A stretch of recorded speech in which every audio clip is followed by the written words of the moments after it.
Hey, what's going on everybody? Servo here. Welcome back to the channel. Today, we're going to talk about the Cheshire Cat event. I'm going to remind you that it's actually ending very soon, and I'm also going to show you my path that I take in the Agribah realm that made it where I ended up finishing this this quest pretty easily, honestly. If you guys wouldn't mind, hit that like button, subscribe to the channel, I'd really appreciate you. But yeah, let's jump right into it. Up first, the Cheshire Cat Chaos Event is ending in just 3 days. So by the time you're watching this, it may be 2 days. You got the rewards right here. And then these are the duties that you need to finish. Calmer of Chaos is going around getting all the pink cracks in your valley. Clean your room. Get 20 paw prints in the Toy Story room. 20 in the Lion King room. And then 20 over here in the Aladdin realm. So you should have access to all realms and everything, assuming you've unlocked them. And then you can progress this. Now, one thing to note, if you guys are busy and you're just being, this is stressing you out, especially if like the pink cracks over here, the Calmer of Chaos, it's okay to miss out on it. I'm sure this event will come back at some point. Might not be this year. It might be next year. Since it's not really like a seasonal thing like Easter or a Christmas event or something. I don't know officially if it will return like the other ones have. But I'm sure at some point within the next year or two, they will bring this back. So you're really not missing out on too much, just we got like a chair, a vanity, a clock.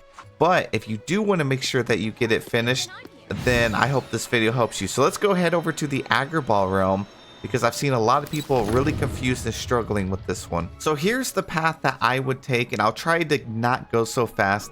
Now, most of these have always been pretty close to each other. And I found a majority of them over on the right side of the realm rather than over here. So when you spawn in, they actually can be over in this area. So check for a pink crack right there. And then I would just come up right here. Just check my corners, turn left and right. And then I would always go up this direction. And then I would go down and also turn and check these areas because they can spawn there. I've also had one spawn right over here before. And then it doesn't hurt to take a look in here. Next, we're just going to go up this way, look at the ground, see if there's any pink cracks. And then I like to look over this way. That way I don't have to come back here. Don't see any pink cracks there or paw prints. So then we have one right here. So right on the stairs, I'm going to go ahead and activate this one. And for this part, I usually come down and just take a quick look like this to see if anything's here. It doesn't look like it. So then I can go back up here and keep looking around on this side. Nothing there. And then I just go down this little path. Still don't see anything. There should be 4 more over here. I take a peek over there. Nothing there. And then just keep making my way down through this way. And then I actually turn left right here. I have had them spawn right around these stairs several times. I think I found 3 of them here. But of course, everyone's game is going to be completely different. And then go up here. Sometimes I would find them up in this area as well. No luck this time. Oh, here we go. We got one right here on the ground. So that's 2. We got 3 more in here somewhere. And then I kind of just peek over this way to see if any spawned here. And then look over on that side. And then I'm going to go back this way. Look over to the right. Usually some will spawn there. Then I'm going to go down through this way. And we see nothing. Oh, I see one down there and I see one up here. So then I would get this. I kind of look over here. I quickly take a little look over on this side. And there's one right here. Then we're going to get that. Then I'm going to backtrack just a little bit. And I actually saw one just down below. And then we have one right here. So I'll get that. Then I'll go over in this area. Take a look. Nothing. And then just quickly take a look around all these corners in here. And then go back around, look down there. And that brings me back to this little central area where you can take a look. And it pretty much loops you back around to the entrance of this. Now, here's a couple suggestions. If you only found 4, rather than stressing over it and looking through the entire realm, I would leave it. If I didn't find anything on that first rotation, I go ahead, I exit the realm. I'll catch it on the next run. Probably I'll end up seeing it the next time. But that's how I did it, because then I'm constantly getting, whether it's 3 or 4 every time. and then just hop back in here every hour, 2 hours, 4 hours on your lunch break at work. Come over here after work, you know, just every few hours. Come look at the realm. You only need 20. I promise you'll get them pretty quickly. Now, I used that strategy for the pink cracks as well. I would just go and look what I could find. If I didn't find any, then I would not worry about it till like the next rotation. So set your game to nighttime. And then like always, you probably heard this tip already. Just kind of go to a bird's eye view.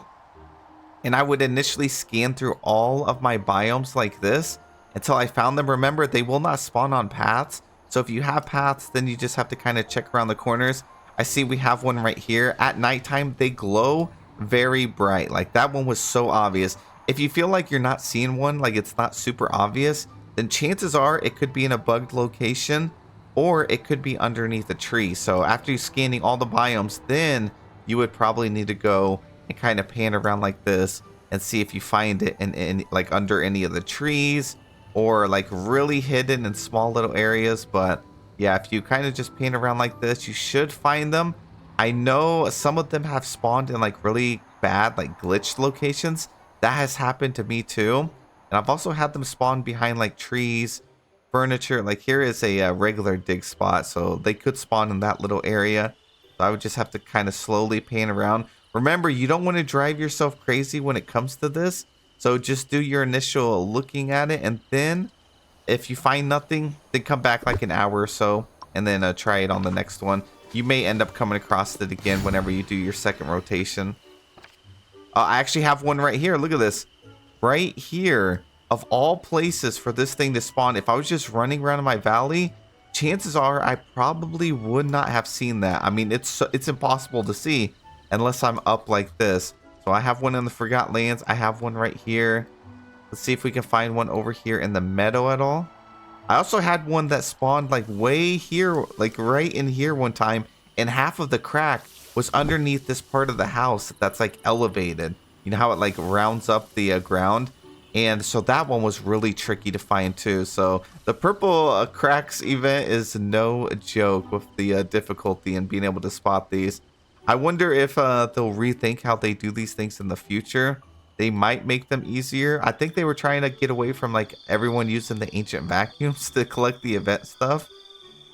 But yeah, I don't know. It's definitely been an interesting event for sure. Now, I actually have two of these right beside each other. I got a purple one over here in the Force of Valor, and I have another one over here. So sometimes you can get lucky and you'll end up finding a lot. Now, you just needed to complete the one single memory to be able to unlock that.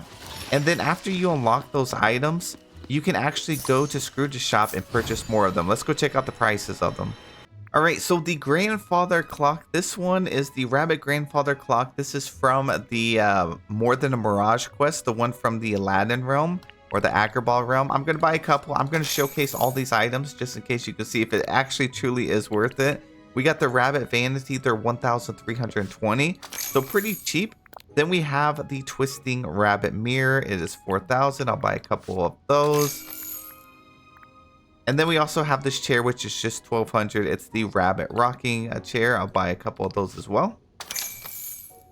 And that is all 4 items. Let's head back to the house. Okay, so here's the grandfather clock. I have actually not looked at this item. It is actually a bit smaller than I thought it was going to be. We got the rabbit vanity here. It sticks out pretty far. This mirror I have looked at, it's also a little bit smaller than I thought it was going to be. And then here is the chair. So yeah, none of these items are like that great. Look how small the clock is. I'm actually taller than it. And it looks like it does not move. The mirror does not reflect anything at all. You cannot see your reflection, which I always thought was so weird. Like most games actually will show your reflection of your character, but not in here. I mean, it would definitely be interesting if you could see that. And then you have this, you cannot use it for storage, but you do have a chair. You can interact with this. So this is the only item that you can actually interact with. Just like all the other chairs, your character does sit off to the side, almost hanging off of this right side here. And then plenty of space over here on the left side. There is a little like four square area here that you can place like items. You can put this lamp if you want it on there. There's also like that candle. Yeah, this Wonderland candle that you got from Alice's quest. You could throw that up there too if you want. But I think the lamp looks better. Now, the thing about this, we noticed on stream that it reflects, the mirror on this one does kind of reflect, but it reflects what used to be there. So for example, if I take it to one of my biomes, you're gonna see something different. So for example, if I place it down here on my beach, you look at my beach, I have Moana's house, Stitch, got Eric's castle, the boat, Maui's house, this boat, Daisy's boutique. But if you look through the mirror, it shows what used to be there. It even shows all the trees, the foliage and everything. And it's kind of hard to see. Now let's go take this over to the glade. And as you see in my glade, I have this mansion, I got fence, a Merida's house, you know, all this stuff. And then if we look into the reflection over here, you can see the tree that used to be over here. That is like the lemon tree or whatever that used to spawn over here. And you can actually see it in there. If I were to take this mirror to the plaza, it does the same thing. It also shows my well just over here on the ground, when in reality, my well is actually over in this area. So that's just a neat little thing that the mirrors in the game are programmed to reflect what the biomes used to look like when you first open up the game. I don't know. It's not a very helpful a tip, but it's a little knowledge for you guys. And that is it for the video. I hope this guide helped you out. If it did help me out, hit that like button, subscribe to the channel. Have a wonderful day. Good luck with your grind. Try not to stress over it. And let me know any of your thoughts about this event in the comment section below. I'll see you in the next one.